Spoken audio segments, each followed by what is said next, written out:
maybe OFC and spelling errors like Wells, multiple L's, and Wells Fargo and connected words and the company.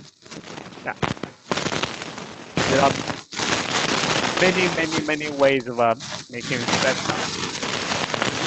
And name changes, it's kind of hard to understand why in this day and age people will change their name after marriage. And format inconsistency, which will confuse the proper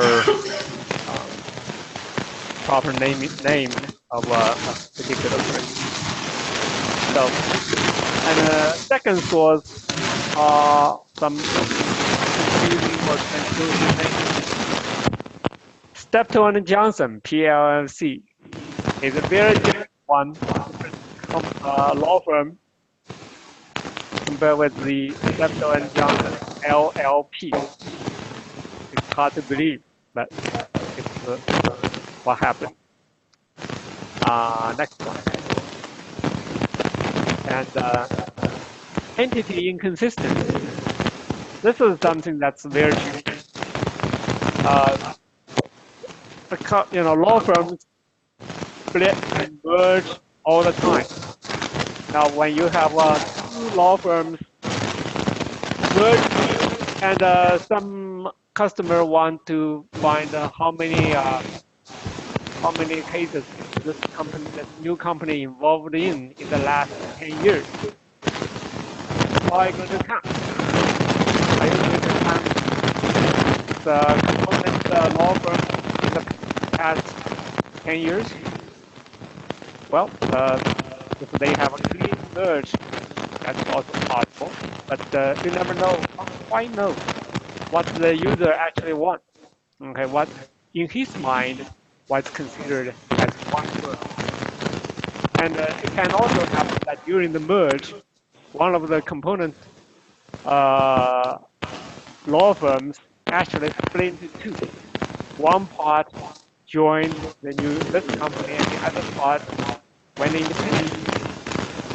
And these are the intrinsic entity inconsistencies that can cause trouble. Okay. Yeah, also the partner change, that can also be a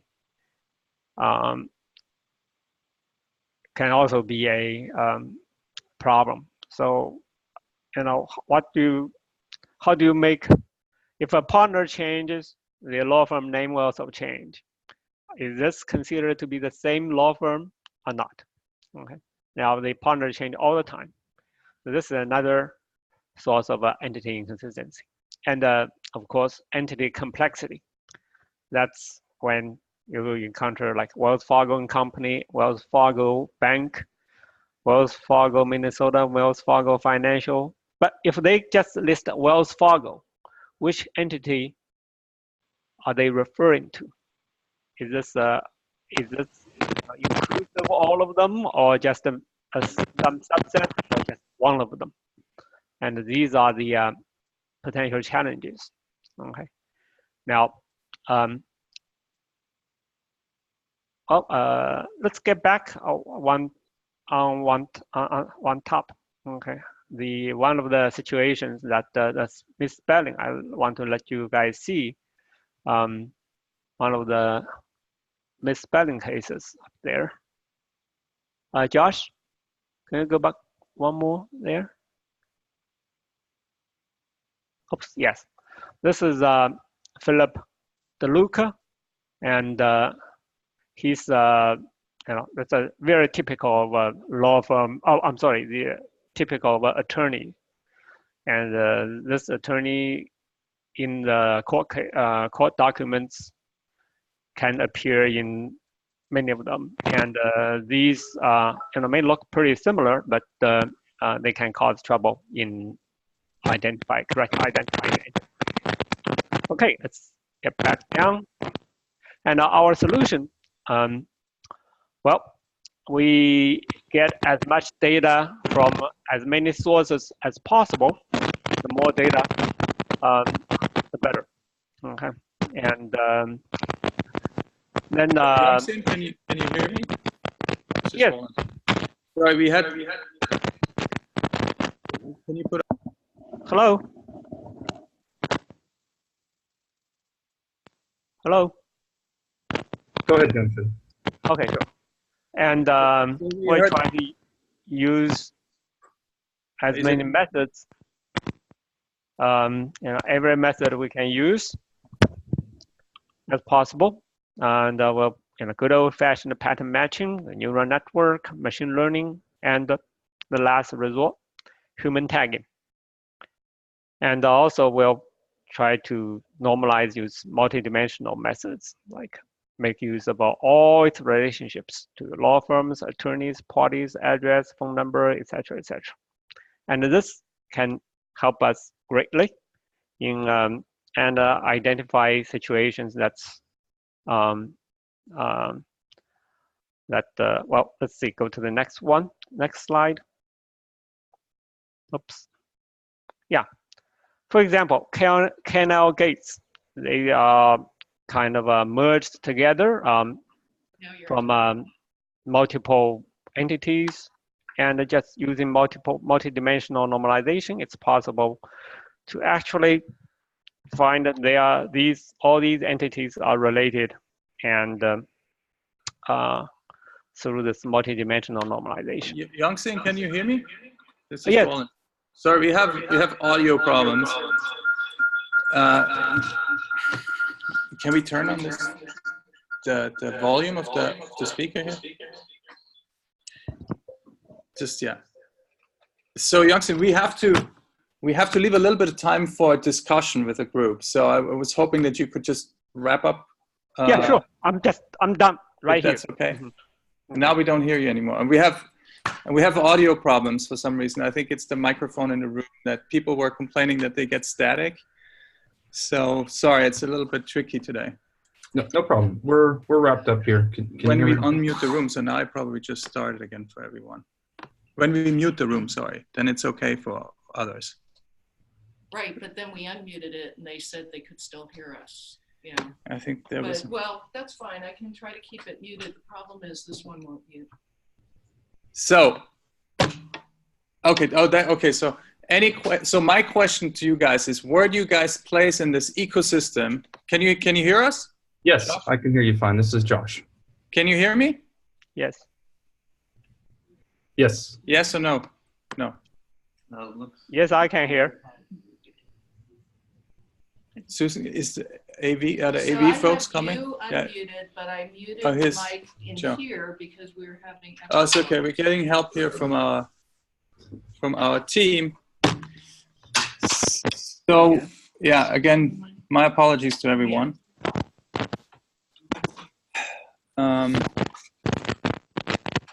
Josh, can you hear me? I can. Yes or no? No.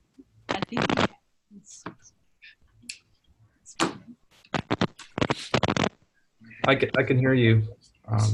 Okay. You just made a thumbs up sign. Okay.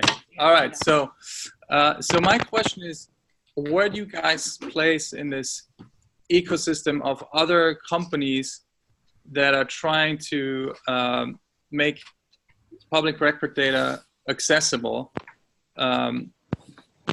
Yeah, there's like a bunch of providers. Thomson Reuters has a public records business, and they work with third parties, and I think LexisNexis probably too. And how are you different from them? And that's the first question. And how do you get your data? It's the next question. I mean, do you get them? Do you go through Pacer, or do you go to other sources? And then this is question number 2. And question number 3 is what's your business model?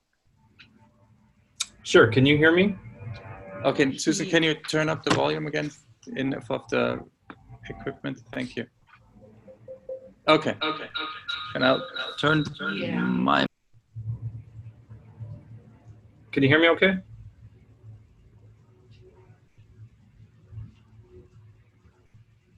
Hello? Okay. Yes, we can hear. We can hear you. Okay, great. So I'll start off with, so I would say the biggest difference, say, from larger players like Lexis, for example, and other public data aggregators is most data is largely sitting behind a paywall, and it really isn't accessible unless you're, a large business consuming that. I would say that there's not really anybody out there that's actually making this publicly accessible. There might be a few exceptions to that, with the exception of us. And also, I don't think that many of the other providers do a very good job of linking this data.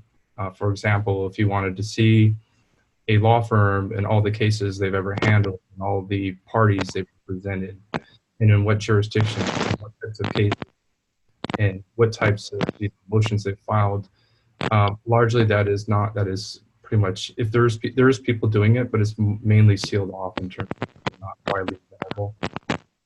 That is not our aim, to have this data sitting behind large paywalls. We think public information should be within the public domain and publicly accessible.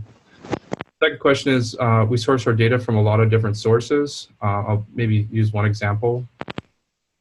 We have a partnership, for example, with Justia, where we grab the PACER filings on a daily basis and update those filings 60, 90 days out as a part of a cost-sharing program. We invite other people who are interested in some PACER data to join that partnership to help reduce cost and increase the amount of data they have access to. Some of this information is only accessible through paid access, like PACER. Other information is available through web scraping.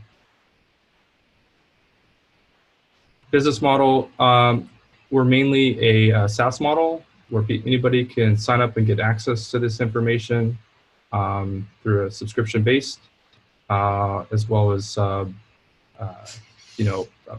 more consulting work on the API integrations and on the analytics.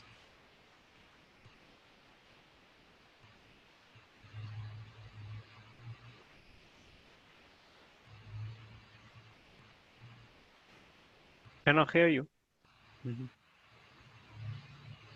Any more questions? Are you able to hear me?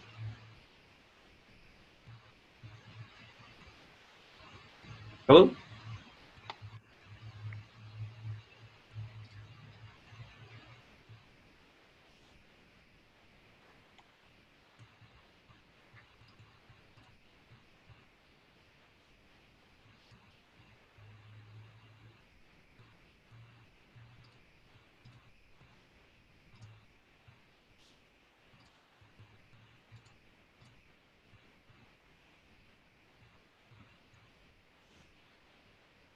So my question was, if anyone in the group had a question for Josh, please go ahead and speak.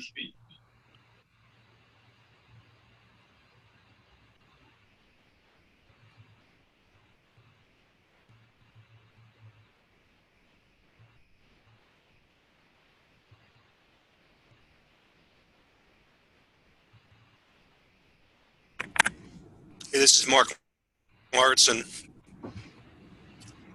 Quick Hello, question. Mark. Hey guys, I see that Carl Brenting is on the meeting. I know he's written quite deeply about entity normalization, and I'm curious if Unicord is utilizing any of Carl's insights or scholarship. Youngshin, I'll let you field that. Yeah, the entity normalization is actually an old subject and called entity linking and various others. And we do tap into the knowledge, the know-how of publicly available sources. And in fact, we have multiple methods in operation at the same time, and to improve our accuracy.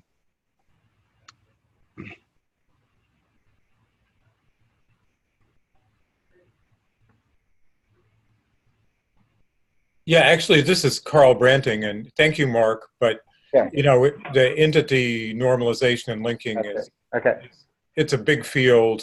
Lots of stuff has been going on. You know, both before. Sorry, just a quick test. Sorry, Carl, to interrupt you quick. Can you guys hear us from the room now? Yes. You can hear us. Okay, super. Thank you. Sorry, Carl, please continue. Well, I was just going to make some more sort of disclaimers and modest remarks. I can't. It's like I said, it's a big field. It's not like it's a done deal. It's an ongoing process. But I guess I had a question myself. So you host some, do you host analytics yourself? Is that part of this, so in the subscription service, you have access to some analytics? That's correct. That's correct. Yes, we do host ourselves, and yes, through the subscription per service, you would have access to some of the analytics. So what is it? So so people can get access to what documents kind of freely, and which ones is sort of like do they have to pay access for? Is it they just have to pay for the analytics, and all the other data is freely? I mean, the data is freely available. Yeah. So to answer that's a multi-question. So the first question is, you know, we largely hold case information, meaning docket information, freely available on the internet, so people can find basic information and links to cases. We also hold out some free analytic pages, like for example, there's over a combination of 250 different types of analytic pages we hold out, ranging from how you mix and match it. But like to give you a good example, if you wanted to know, for example, as a consumer, you know, who the top debt collection attorneys are in Los Angeles that have gone against the firm that is suing you, those are questions that could be quickly answered and freely answered for a consumer to be able to, you know, pick qualified attorneys. Is a good example of one type of analytics we produce. So a lot of the analytics at this point are at the higher level in terms of top attorneys, parties, judges, case types, jurisdictions, and the overlapping of those entities. We are doing some docket tagging and docket work, image processing work to be able to pull more rich content out of documents and out of dockets for kind of call it second or third level analytics. So with that being said, that kind of information is freely available with a subscription ranging from as low as $39 a month to month.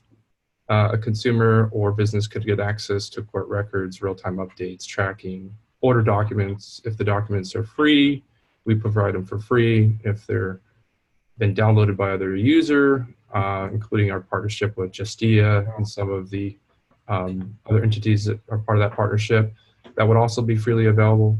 And if a court charges for that document, then we obviously have to pass that cost on to the user ordering it. And then different levels of subscription depending on, you know, if you want access to analytics, you'd be at a higher level subscription. Got it. Super, thanks. So I think that's a lot. I have a lot more questions, and it's really very cool what you guys are doing. Unfortunately, we're already running like 10 minutes behind schedule due to the technical difficulties, but I think you can all see Josh's email address on the screen. So if there are more questions for Josh, please reach out directly to Josh. And in the meantime, please join me in thanking Josh and Yongsin for the great presentation.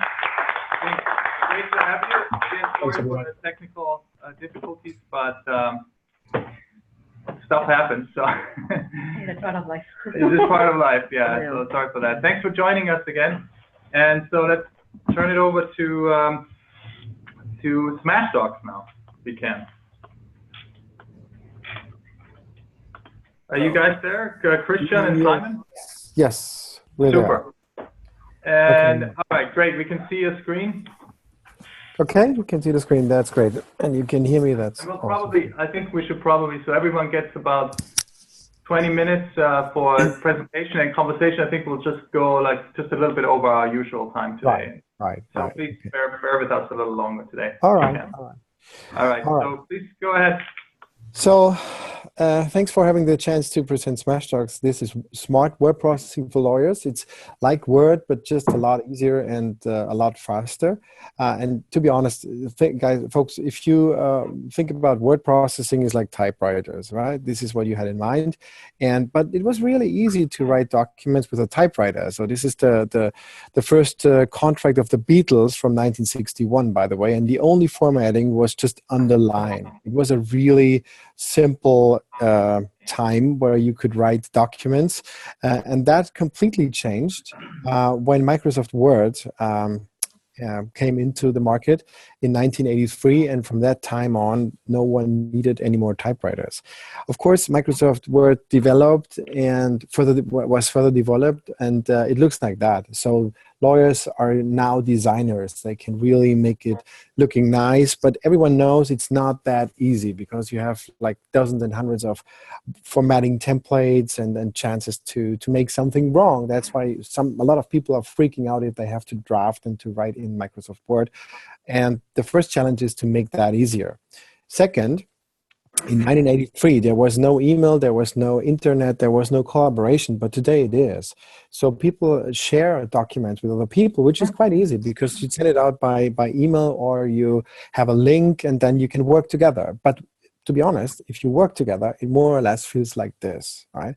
A nice mess of changes and versions and a lot of communication with comments and emails and notes and all that stuff. And that's a classy one. I think every one of you guys knows that situation if you get a file like this, and then you really have problems to understand what it is. My girlfriend, Eva, is a lawyer too, and she said, like, well, in our firm at Eversheds, it's an international law firm, it's different, right? And they said, Eva, you're right, it's different, but it's not getting better. So seriously, if we work together, we end up in a flood of versions, right? And then people are very creative. They try to express the status of the document in the file name. Unfortunately, the names are getting bigger and bigger. You can avoid that by having a document management software. So you now have numbers instead of crazy names. But the real problem, this flood of versions, it's not getting better because the document management software is not reducing the number of versions. And the third challenge is every time when you send out a new version or when I get a new version, I have to understand what's been changed. So there's a super old method to do that, to find that out, which is I have to compare it with my latest version that I have. Hopefully it's really the latest version. Maybe I'm not sure. Then I create a compare version and I start working on the compare version. But when I work at the compare version, someone else is sending me his version again, and I restart that process, which is ridiculously stupid and annoying. So to make a long story very short, word processing is just broken.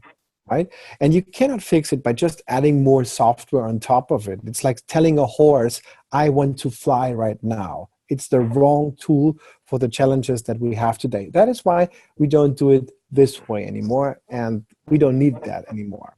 So what we did with Smashtalks is really rethink word processing and completely reimagine the process and think about the challenges that we have and what the functions are that we really need in these times. And that's why we created Smashtalks. Now in this version, you can see it as a smart word processing solution for lawyers, which is like Word, but just much easier and a lot faster. So what is Smashtalks? Smashtalks is a web-based word processing platform where you can draft documents. So you can start on a blank page. It's a very professional, but very easy and very easy to use editor. You can import Word documents, or you can take over document content from other systems, for example, from Contract Express, Xeri, something like that, a document assembly solution, or from your document management or meta management system. The more complicated part is the second part, where you have to review the document together with other people, for example, in your law firm or your in-house legal department, together with the client or with other externals. You can do that online in Smashtalks much easier and much faster, and you can even work with the other people on the other side, the counterparty, And if you don't allow them to have access to the platform, you just send out a Word document. They make their changes, and then they send it back. And what you do in Smashtalks is you re-import it back and merge the changes and the new comments and the new replies into the existing Smashtalks document without creating a second version. Think about that, how that should work, how you can really manage the process without creating a second version. I come back to this later. And the third step is to finalize, to create an execution copy, to have something for electronic signature, or to hand it over to a document or case management software. The whole process is a lot faster. And 3 things to add. It's a cloud solution, but you can also have it on-premise, meaning it can be installed on your servers. It's fully customizable. So if you have a lot of Word templates with your formattings, numberings, lists, and whatever it is, just hand it over to us. It takes us some hours, and then we can install it. Then we can configure our editor in a way that you can seamlessly import and export your Word documents, and they exactly look the same. And it's very easy to integrate and to connect with into other solutions, or to connect with other solutions, because it's 100% API driven. So you might have a document assembly system, something like that. Then you just connect it to Smashtalks and review the drafts that have been created by the document assembly system. Or you send it out, you send the document out to a translation software like DeepL, or you do some research in one of these databases. And if you combine it with artificial intelligence, then while you're drafting something in Smashtalks, artificial intelligence is looking into the databases and says something like, oh, I find a decision in court, a court decision, that might help you because what you're writing is the same what I found in the database. Or you send it to DocuSign, or you integrate it into a document management system. It's really a team play. Well, the essential difference is the way how we manage changes during the review and negotiation process, because Smashtalks is not creating a mess of versions. Well, this is the basic problem that we have, and that is the reason for all the following problems that we see in terms of version control and in terms of track changes. Why? Well, look at that. This is let's say it's a 200 pages document, and you just change one word in this document, and you hit the save button, and you send it back to me. So what did you do? You sent me a 200 pages document which doesn't have any changes except the one word that you have changed. That's ridiculous, because I have to review 200 pages to find the one damn change that you made. That's why we're not doing this anymore. A Smashtalks does not have a second version. There's just one Smashtalk. And if you are correcting the typo that you see here, for example, then we create a new version of that particular section or the paragraph, and not of the rest of the 200 pages, because they didn't change. And because there's a database in the background, you have now a completely new word processing approach, which is really much more powerful than the system that you see on the left side and we're dealing with over the last 50 years. Why is it much more powerful? Well, it's very simple. So to the left, to the right, you have a document which contains the full revision history. So all the suggested changes, all the approvals, all the comments are saved in one single document. To the left, it is separated to dozens and hundreds of documents, versions. Second, if something has been changed in the document I'm working on, then the document will notify me automatically and present me the new changes. I don't have to download something. I don't have to compare something and waste my time by proofreading. I just open the document and I will see the new changes. By the way, this concept is patented. So it sounds like a theory, but it's not, because we're very successful here in Europe, for example, in the publishing industry. So these are big publishing companies in Germany and in Austria. Then this company I'm sure you're familiar with. We are also doing some corporate publishing for the German pension fund, Deutsche Rentenversicherung, for example. Standardization, big customer in Canada, the Canadian Standardization Association with 10,000 members. We have associations. Digital Europe is the European IT Association, and we work for the German government because the Ministry of the Interior is drafting bills and negotiating these bills with other ministries and with other associations. So that is what we do. And the good news today is this is now available for lawyers. So we improved the technology.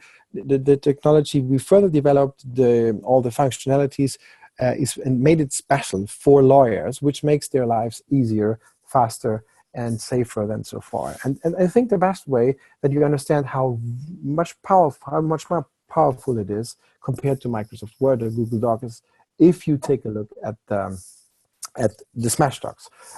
So what you see here is a document. It's a partner agreement. You see all the different formattings. And what I can do is to show you this is already in review mode because we have a little bit of limited time. And I shared it with my colleague Simon. And as you can see, there are some labels by the side. So that means this section has a history. So I can see we started here and we made some changes there and someone has approved it and we made other changes and they approved it. So every section has its own history. Even if there are a lot of changes that happened in the past, you can track them. There is no second version. And the moment when you change something in the Smashdocs document, Smashdocs does two things. It records the change here in the audit trail, and it consolidates the change requests here in the document. So if another user is coming and making a second suggestion, it has been recorded separately in the section history, and you can see it consolidated here in the document. So when I now work on the document and make my suggestions, what has to be changed, something like that, then I don't have to take care about version control anymore because it has been done automatically the moment when I leave the section. And now it's big time for my colleague Simon, because Simon is now doing some changes in the document and you don't see them. Because this is a quite realistic use case. I'm not at the same time all the time together with Simon on the document. I'm in the plane, I'm in a meeting, I'm having lunch or dinner, whatever it is, and I want to track the changes as fast and as easy as possible when I come back. So I get an email in 30 minutes and the system will notify me, or I take a look at the dashboard and see, well, I have like hundreds of documents here in the system, but there is just one document which has new changes. So the only thing that I have to do is not to look into my email inbox and trying to find out whether I have the latest version, and then I download it and I compare it and I waste my time. I just open the document, I just see the notification to the left, and here highlighted in yellow are the new changes for me. 1, 2, 3, 4. This is an 80 pages document, and it took me like 5 seconds to track the new changes. Again, 1, 2, 3, 4. And if I want to take a look at the history to just come to the point where I say, well, this is acceptable or not, I just take a look at the history, as you can see to the right. So what you've seen is really time-delayed working. So Simon made some changes. Now we are in the same document at the same time, but not at the same page. So if you take a look, I'm at the end of the document. If I take a look at the presentations of Microsoft and Google, they always show you that people are typing at the same page, which is ridiculous because they're not 80 pages document. Christian, we have about, Christian, can you hear me? Sure, yes. Hey, we have about 3 more minutes for I know. All right. So if you wanted people to ask some questions, then please let us know. Yes, So, give me just like 30 seconds because then I have the most important parts done. So as I said, Simon made a change while I was working on the document, and as you can see, here is my notification, and within an 80 pages document, I can track the new change with just one click. This is the only system which knows what you don't know, right? And if you have to work together with other people, and they work with Microsoft Word, you just create a Word document out of your Smashdocs document. This is what I'm doing right now. Therefore, you just use your own Word templates with all your stylings, with the numberings, with the headings, with the layout, with the logo. So this is what you do all the time. And then you can send out a Word document. In this case, it's a clean document. So I open the Word document and I want to and now I'm the counterparty. So the counterparty now make some changes in the Word document. I don't use track changes because I never trust track changes. It doesn't matter. So I make some changes. I inserted a new clause, and I deleted this clause. I save it, and I send it back, for example, to the counterparty would send it back to me, and I would import it back into the existing Smashdocs document. It would say counterparty, right? Now what's happening is something completely new.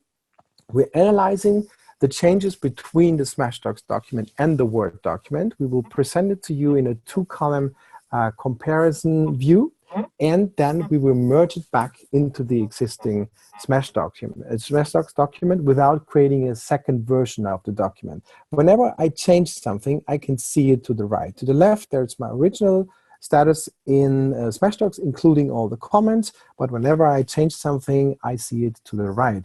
Now I merge it into the existing document, and again, I will not lose the history, I will not lose any comment, and I can immediately track the changes like I did it before.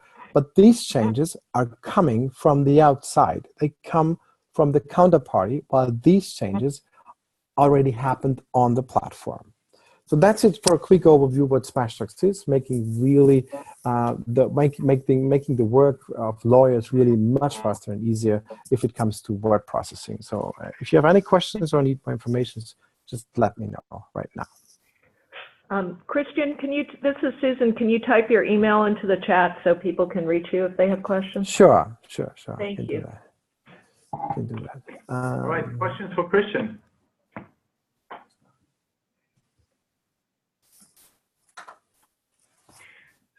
So 2 questions. One is, what are sort of the main differentiators to Google Docs? The main differentiator is pretty simple. Google Docs is creating a mess of versions. So whenever you do something, then Google decides at some point it creates a copy of 200 pages. So if you work on 200 pages, this is this system, what you can see here to the left. While we're not doing this, we're just creating new versions of the sections where you work on. And if you do it, then you can do all that stuff that you've seen in the demo. So you have all the changes in one document, but they are version sections for section by section. Then you see this adaptive redlining, meaning the system knows what I've missed. If I say something, if I write something new in Google Docs, it doesn't know that. Google Docs does not notify me and say like, well, there is one particular change that I, Christian, haven't seen yet. That's not possible because it's not database driven. And this is a database driven document. These are not database driven. But yours is also, you're also in the cloud and people can work on it collaboratively on the document. Exactly. The only thing that you need is a browser and the cloud server, whereby the cloud server can be everywhere you want. It can be on-premise in your data center or installed on your MacBook. You just need, there's a Docker container, you just deploy it, and 1 minute and 30 seconds later, you have your private Smashdocs cloud and you can start working in the cloud. But the cloud is super secure because it's, for example, on your MacBook or in your basement or wherever you feel comfortable to have the cloud. Did you have a question? Yeah, Kristen, I had a question. From the software demo you showed, you're solving the versioning problem, but Google Docs is kind of free. A lot of people who just have their own template would be happy to just keep it as free. And how is your model? I mean, you're paying. I mean, I believe you're probably charging the users to use it, or how does your business model work? Licensing. The licensing model. Yeah, right. So what we do is we have 3 components. First of all is the hosting. So you decide whether you want to have a shared or a dedicated private cloud, which we are managing in the country that you want. So for example, for our Canadian customers, we use Azure Cloud in Canada. And we have T-Systems, for example, in Germany. For the Australian ones, we also use Azure Cloud there. And we also have customers in Australia, for example, which are using it on-premise. So that makes a different price point in terms of hosting, because it's quite different from a support perspective. Then we have users per month on a subscription basis. The more users, the better, of course. And there's always a little bit of professional services, which means if you have like 3 or 4 Word templates with your stylings and your numberings, headings, lists and whatever you use, you just send it over to us, and it takes us like some hours, maybe 1 or 2 days, and we configure the editor in a way that you can really see all your formattings, like you see it here. So if you import your Word documents, they will be automatically mapped to the right styles in Smashdocs. And if you export it back to the Smashdocs to Word, as you have seen, it will be automatically formatted in the way like it should be using your template. That is the only thing. But it's just like professional services is always like 1 or 2 days just for setting up that stuff. I have a quick question. Yeah, go ahead. Final question, and we have to turn it over. So all of to the history, can I export this history to MS Word, or it is just stuck in your platform? Yes, very good question, because again, you have to imagine this is not just a document, it's a database. So you can export actually into any file format, can be Word, can be InDesign, can be XML, can be EPUB, whatever it is. You can export any amount of data. So you can say, oh, I just do it while I'm explaining it. You could say, I want to have a clean version, or what I do right now is to say, I want to have an all-in-one report. So it's now creating, for example, an HTML page, which is showing me the history to every section, to every conversation that we ever had to every section. But you can also go there and say, like, I want to see all the changes that Simon made from Friday 6:30 p.m. until now, but only if there's an end inside, something like that. And as you can see, here is the section, and here's the history section with no history, section with history, things like that. So there is no limitation. This is not just a document where you have to convert some stuff and get some data. This is a database where you define in an export which data structure, which file format, even which formatting with automatic layouting, something like that. That's why we were very successful also in publishing, for example, because these guys convert Microsoft Word documents in their XML formats, something like that, or into EPUB directly, or into an InDesign file. And this is how they, for example, use Smashdocs next to the collaboration stuff that I've showed you.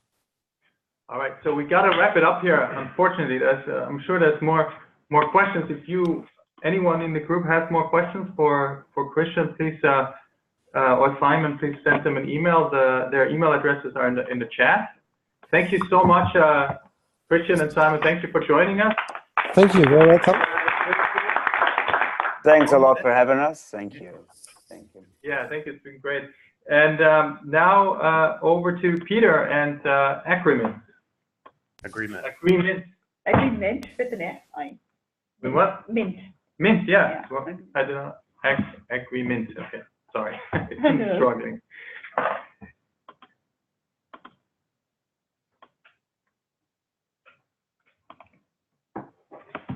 Do you see where to share your slides? There we go. Yep, there you go.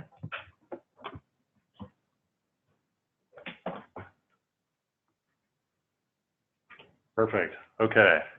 So, so what do I have for timing? It's what? Well, we agreed to go overtime today. So I think, if we go 15 minutes over, that'd be, if you wrap it up at 2:45, that gives you almost 20 minutes. Okay, perfect. So then You still got almost 40 people on the line. Great. Okay. So our presentation is probably the easiest to understand, but probably the most impactful to what we believe is the business community. So, so our company name is Agreement. My name is Peter Graham. Our company's in San Francisco, California. Our tagline is always dot the I in your next agreement. That way you remember the name. Previously, we're all business guys. I was a CEO of a software company around here. And we would see certain things that worked in the legal community, and I certainly hired attorneys myself.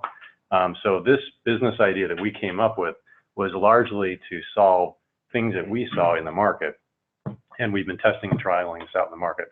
So always dot the I. So before we go into what we do, an historical perspective on humans and negotiation. It's a long history. Do people like to negotiate, and how does one negotiate? I have this cartoon on the right from the New Yorker. I didn't pay for it, but So just to get negotiations off on the right track, I don't intend to concede anything. So, but that is what happens in the business community today. That's exactly what happens. What happens is a contract gets sent to one party, the other party sees it, the responding party redlines the document. Now, some of these solutions are trying to solve that, but the red lines come back and it makes it confusing. So stakeholders in business today, they want the best outcome for their business.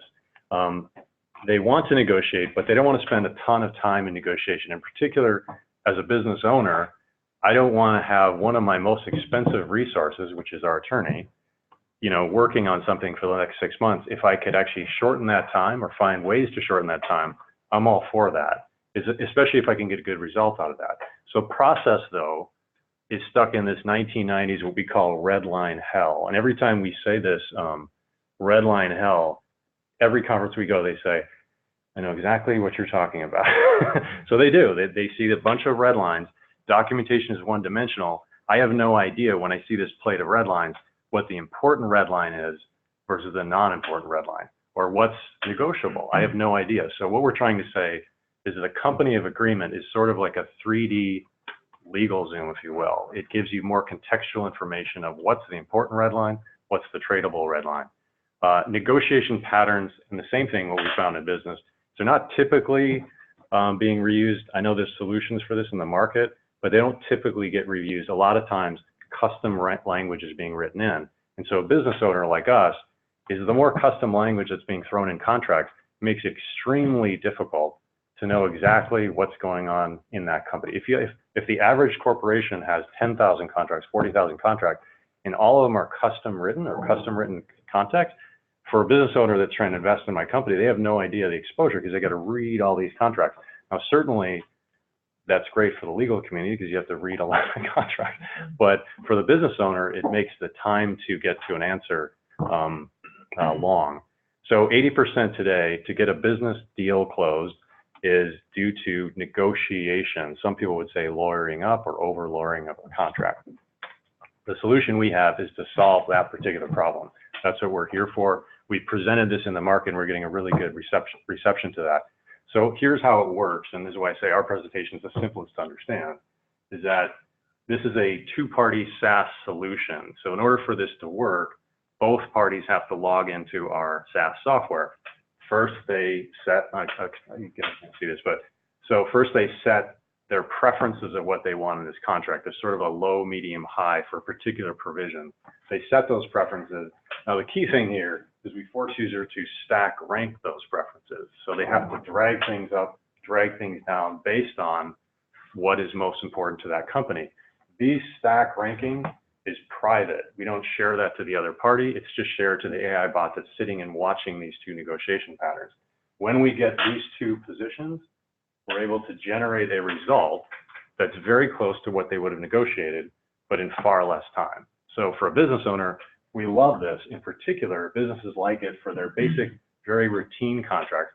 The solution today is not designed for very complex contracts, but some of those really routine, basic contracts, it works. And we've had so far in our trials, 90% of what we're generating here is exactly what they're accepting.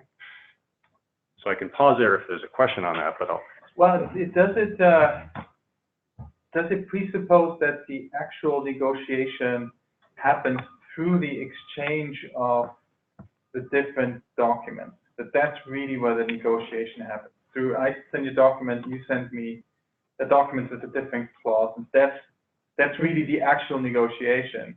Whereas, you know, you might think that in many cases, you know, the actual terms are worked out by the business people or whatever, and then, you know, the rest is just the writing up, and the redlining is just to kind of get the legalese right. And that's, you know, that might not be necessarily sort of the negotiation that goes to the heart of the exchange and the transaction. Do you see what does that? Not sure if I followed it entirely. Does that not? Well, I mean, I'll take a stab at that because I negotiate a lot of contracts in my former life. I would say that there is a lot that's done in terms of this redlining, because you have your like Peter was saying, you have your standard language in your organization. That's the only one that can fly. So yes, you negotiate terms, But then you also have to do a point, I mean, I did a 40-point negotiation around red lines where I had to sit on the corporate attorney and go point by point by point through all these red lines because they had their standard, we had our standard. So my question was going to be, do you have your standard? Is there, I mean, not to waylay Roland's question, but, you know, to... Yeah, so we do. We do have our standard language for certain things.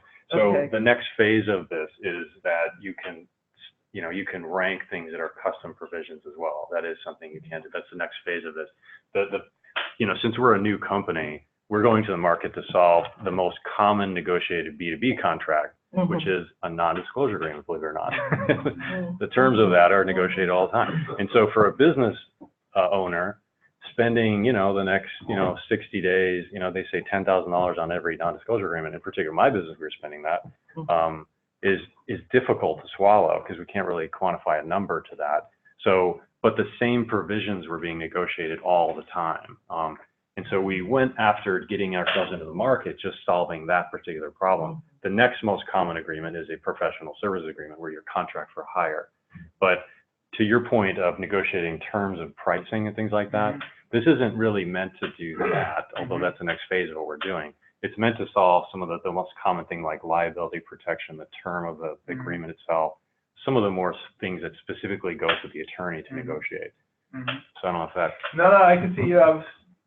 I agree with the basic premise, and I've been thinking about that in the past. That, you know, how cool would it be if I could just, you know, I guess whatever the agreement is, but if I could just have a set of templates that indicate like, okay, this is what I'm willing to accept, right? And then, you know, this system would then sort of signalize that to the third party. That basically I don't have to go through the effort of working through all the terms. And I think what you're doing is a little bit going in that direction. It is, yeah. And I should note one thing to that is that right now the current system doesn't share your sensitivities. Like if you have a sensitive, like for example, state law, it has to be, you know, California law in this particular contract. It doesn't share that sensitivity with the other partner. You're just sharing it with this AI engine.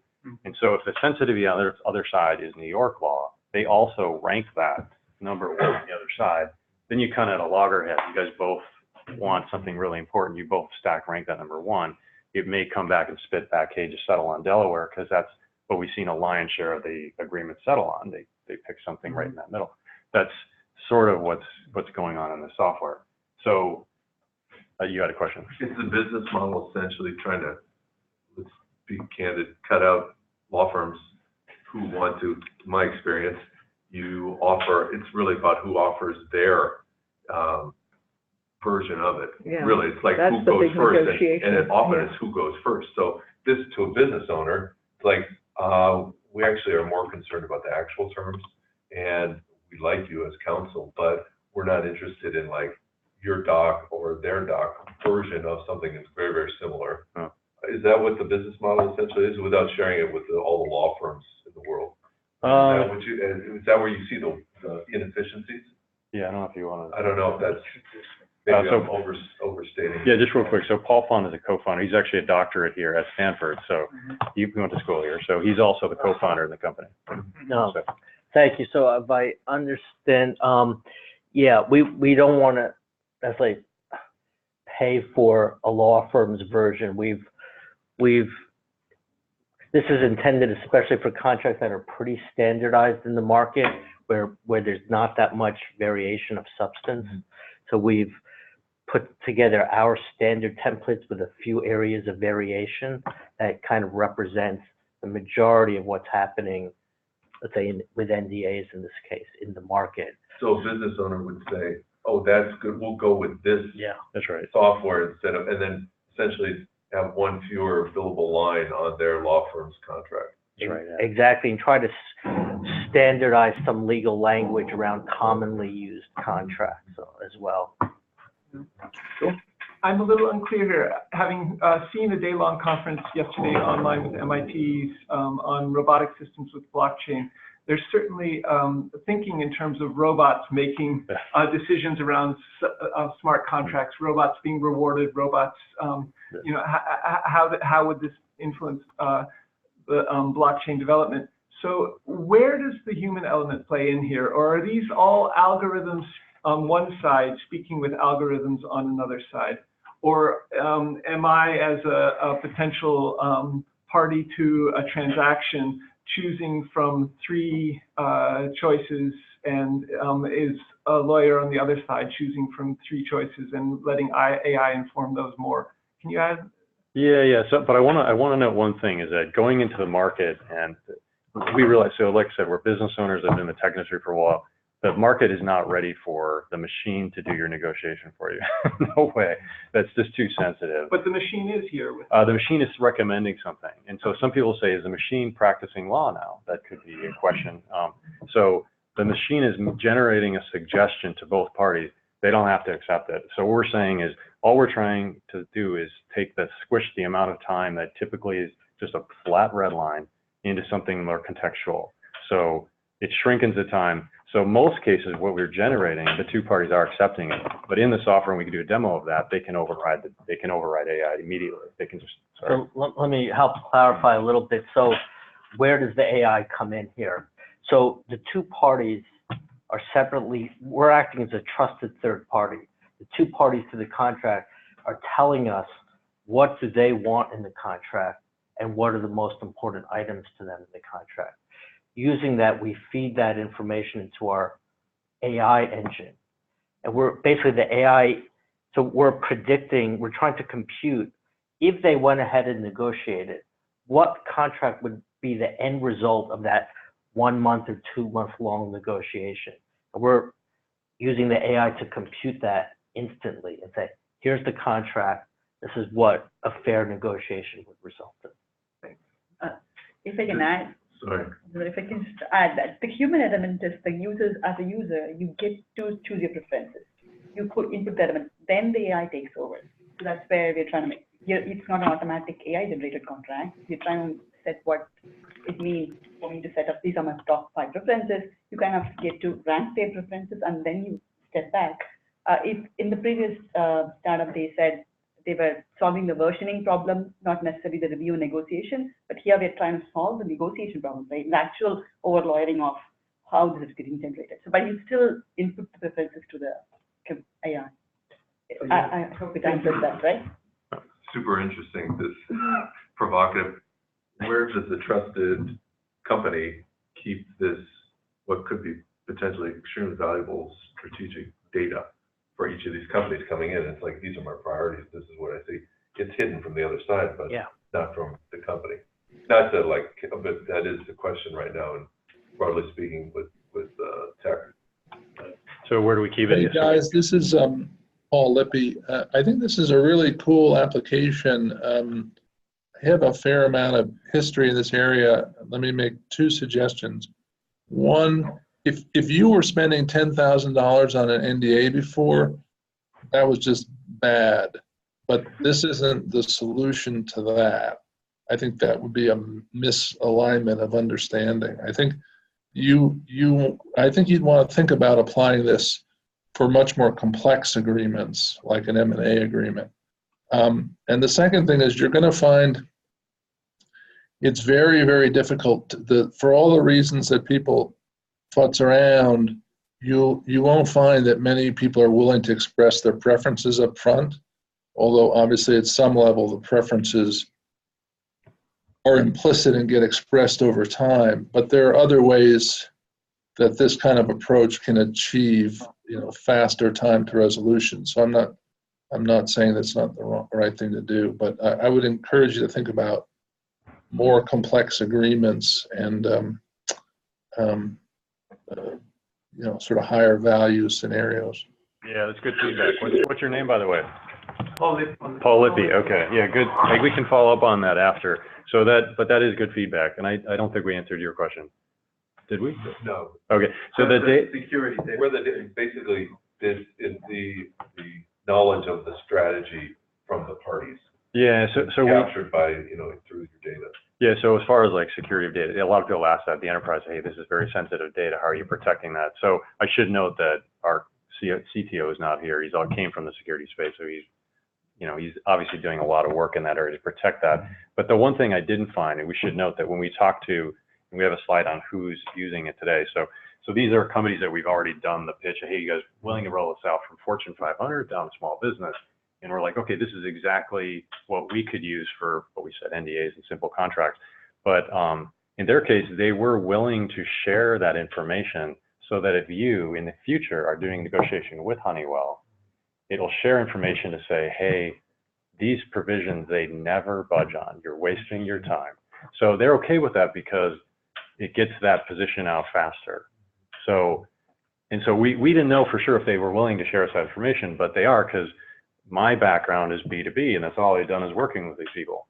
So there, I said, if you share it with us, then we can at least get that part away, so you're not spending so much time. We found, and also from our past business experience, that the preference of what the parties want to see in the contract, they're relatively open to sharing. So they'll say, both parties will say which state law. You know, one side says I want Delaware, one says I want California. But that second step on the slide with the multiple steps, which is what is the most important to me, and versus which I'm willing to trade away, that's more what they want to keep close to the best. And so we separate that into these two steps to separate out the more sensitive negotiating points that they keep private from what is more public. But by getting them to share that information privately with us as the third party, it allows us to quickly compute using AI the resulting contract. Hi, this is, I had a question. This is Ben Longoria. All right, Ben, last question, then we have to wrap it up. We have 15 minutes over time. All right, really quick. I was going to say, I actually was wanting to piggyback on what you had mentioned, Roland, as your first comment to this.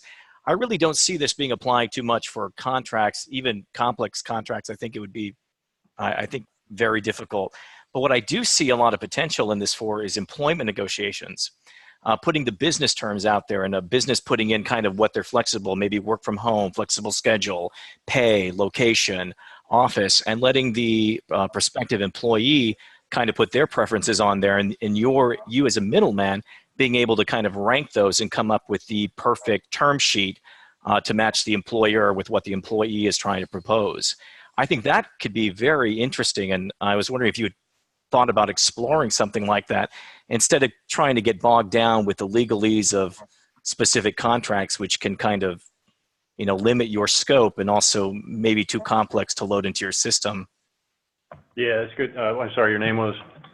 Ben Longoria. Ben, hey Ben, yeah, so good feedback. So in general, so we're an angel funded company, and in general, that's where we want to go, is that agreement is an API to allow for that type of negotiation. We didn't necessarily want to get thrown into legal automation. So, but anything that could be negotiated, whether it's someone negotiating a rental agreement, whatever it might be, that's ultimately the direction the company is going. So it could be just people who they're not even business owners. They're just people that want to negotiate something like you said. So that is the ultimate goal of the company. We don't necessarily want to generate contract language. We want to take what's industry standard out there and push that into the agreement. Who uses your standards?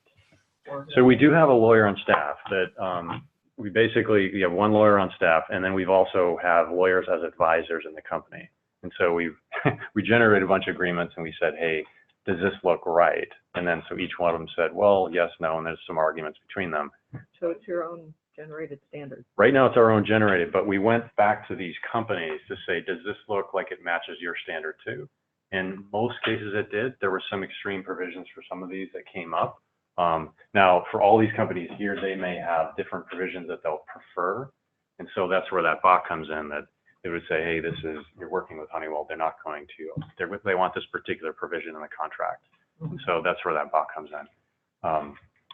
Sorry that. All right, unfortunately, we have to wrap it up here. Sure. I would love to see, this is fascinating. It's really cool what you're doing, what all the presenters who spoke today are doing, and really, wanted to express my appreciation for coming in and sharing to everyone actually who spoke at this group meeting this year, and to everyone who kind of joins us every week. Yeah, thank you for everything, and so we're grateful for all the great ideas, and yeah, I wish you all happy holidays.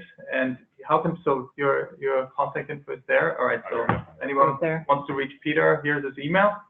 And yeah, thanks again for coming. Thank you. Have a great year. This is Susan. We'll see everybody January 10th for our next CodeX meeting, and future law registration opens mid-January, so stay tuned. Cool. Thank you, Susan. Thank you all. Yeah.